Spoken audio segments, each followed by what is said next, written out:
Assalamualaikum warahmatullahi wabarakatuh. Sahabat sekalian, dalam kehidupan berumah tangga, tak jarang kita menghadapi ujian yang berat. Salah satu persoalan yang sering muncul adalah konflik yang bisa berujung pada perceraian, seperti talak atau hulu. Hari ini, kita akan belajar dari sebuah kasus yang penting untuk kita pahami. Kasus pertama, Bapak Rudi dan Ibu Fatimah telah menikah selama 10 tahun dan dikaruniai 2 orang anak. Namun, karena tekanan ekonomi, usaha Bapak Rudi mengalami kemunduran. Hal ini membuat komunikasi di antara mereka memburuk, hingga pertengkaran sering terjadi. Suatu hari, dalam keadaan marah, Bapak Rudi berkata kepada Ibu Fatimah, "Saya ceraikan kamu." Ibu Fatimah bingung. Apakah ucapan tersebut sudah dianggap sah sebagai talak? Apa yang harus dilakukan? Kasus kedua, Ibu Dewi mengetahui bahwa suaminya Bapak Rizal telah berselingkuh. Meski Bapak Rizal telah meminta maaf dan berjanji untuk tidak mengulangi, Ibu Dewi merasa sangat terluka dan kehilangan kepercayaan. Dalam kondisi ini, Ibu Dewi memutuskan untuk mengajukan hulu. Bapak Budi bersedia berdiskusi, tetapi belum memahami prosedur hulu. Bagaimana langkah selanjutnya yang harus mereka lakukan? Lalu, bagaimana Islam mengatur jalan keluar jika seorang istri merasa sulit untuk melanjutkan pernikahan? Untuk penjelasannya, mari kita bahas kasus pertama. Dalam Islam, talak memiliki aturan yang jelas. Pertama, niat dan kesadaran. Talak yang sah harus dilakukan dalam keadaan sadar, tidak terpaksa, dan dengan niat yang jelas.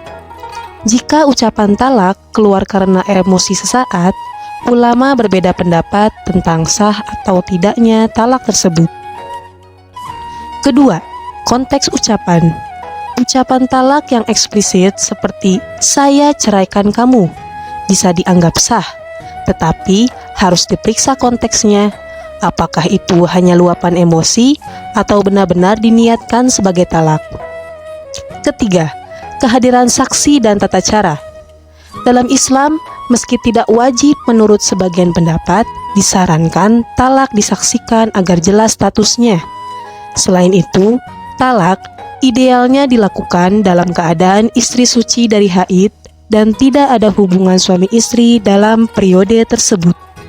Jika Anda berada dalam situasi seperti Ibu Fatimah, berikut langkah yang dapat dilakukan.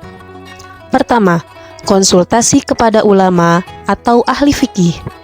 Cari nasihat dari ulama untuk memahami apakah talak tersebut sah menurut syariat hukum. Kedua, mediasi atau konseling.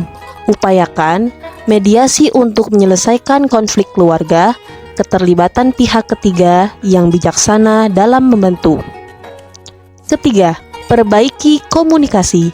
Jika memungkinkan, upayakan dialog untuk memperbaiki hubungan demi kebaikan keluarga, terutama anak-anak. Selanjutnya, kita bahas kasus kedua, terkait bagaimana prosedur hulu. Apa itu hulu? Hulu adalah permintaan cerai dari istri kepada suami dengan memberikan kompensasi atau tebusan seperti yang dijelaskan dalam surah Al-Baqarah ayat 229. Dalam kasus ini, Ibu Dewi menawarkan uang tabungannya sebagai tebusan agar dapat berpisah dengan Bapak Rizal. Untuk melakukan hulu, ada beberapa langkah yang perlu dilakukan. Pertama, suami dan istri harus berdiskusi mengenai keinginan istri untuk berpisah, termasuk kesepakatan tentang tebusan. Kedua, jika kesepakatan sudah tercapai, keduanya dapat berkonsultasi dengan ulama atau lembaga peradilan agama untuk memastikan keabsahan hulu. Ketiga, istri mengajukan permohonan hulu secara resmi ke pengadilan agama. Tebusan juga harus disebutkan dalam permohonan tersebut. Keempat, Hakim akan memeriksa permohonan dan memastikan bahwa hulu dilakukan secara sukarela oleh kedua belah pihak. Jika hakim mengabulkan, pernikahan resmi berakhir. Sahabat sekalian, rumah tangga adalah amanah yang harus dijaga. Dalam menghadapi ujian, sabar dan komunikasi yang baik adalah kunci. Ingatlah, talak atau hulu adalah jalan terakhir jika semua upaya rekonsiliasi gagal. Dalam melaksanakan hulu, penting untuk tetap berpedoman pada ajaran Islam dan melibatkan lembaga peradilan agama.